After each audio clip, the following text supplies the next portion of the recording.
एक बार की बात है। एक बौद्ध भिक्षु और उनका एक शिष्य गांव-गांव घूमकर लोगों को धर्म उपदेश दिया करते थे। एक बार जब वो एक गांव में धर्म उपदेश देकर वहां से चलने ही वाले थे कि तभी जोरों की बारिश शुरू हो गई। उन्होंने बहुत देर तक इंतजार किया, लेकिन बारिश रुकने का नाम ही नहीं ले रही थी।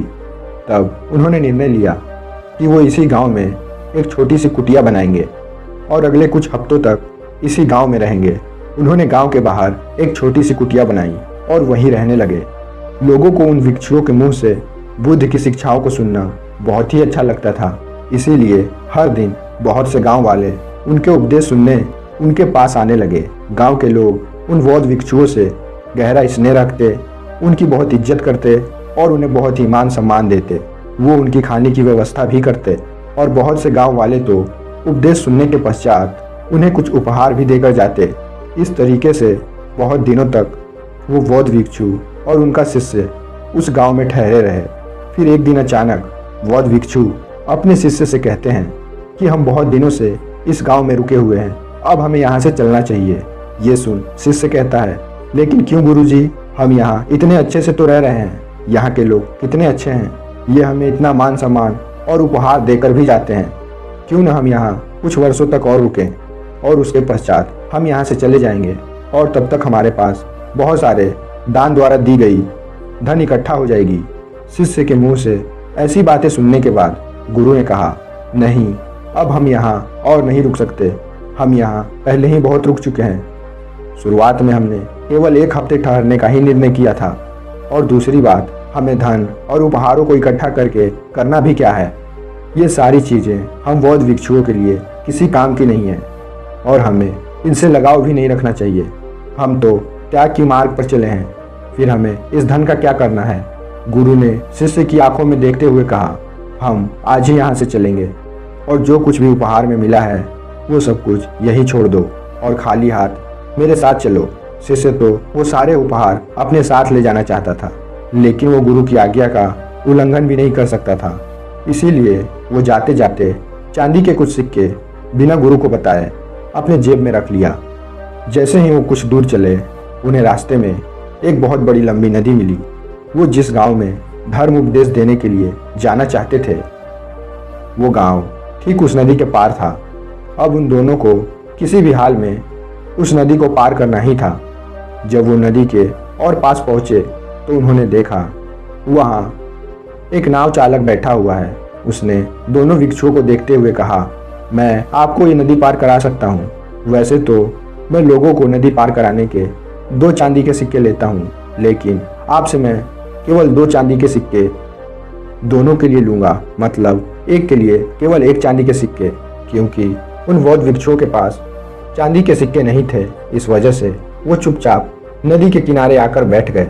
हालांकि शिष्य ने बहुत से चांदी के सिक्के अपने पोटली में छिपा रखे थे, लेकिन वे उसे निकाल नहीं सकता था, क्योंकि उसे डर था कि गुरुजी उस पर गुस्सा होंगे। इसीलिए वो भी गुरु के साथ चुपचाप ये सोचकर बैठा रहा कि देखते हैं बिना सिक्कों के गुरुजी इस नदी को कैसे पार करते हैं। लेकिन गुरु ये सोचकर किनारे बैठे रहे कि हो सकता है कुछ देर बाद ये नाव चालक बिना सिक्कों के ही हमें इस नदी को पार करा दे, या फिर जिस गांव से वो अभी आए हैं वहाँ का कोई इंसान यहाँ से गुजरे और उनके हिस्से का किराया भी नाव चालक को दे दे। लेकिन ना तो नाव चालक ने कुछ कहा और ना ही गांव का कोई नागरिक वहां से गुजरा।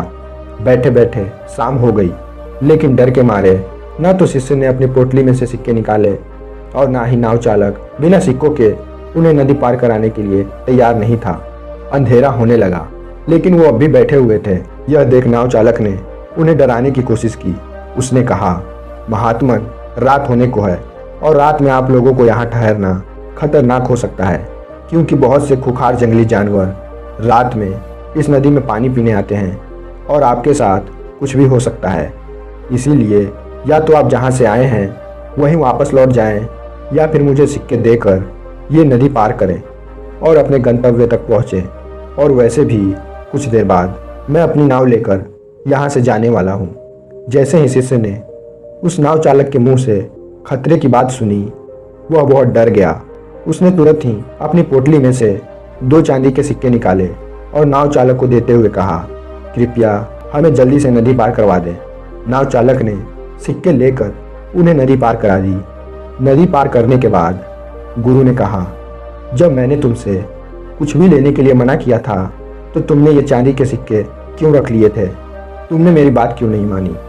शिष्य ने कहा, गुरुजी, अगर ये चांदी के सिक्के मेरी पोटली में नहीं होते तो हम दोनों बहुत बड़ी मुसीबत में फंस चुके होते।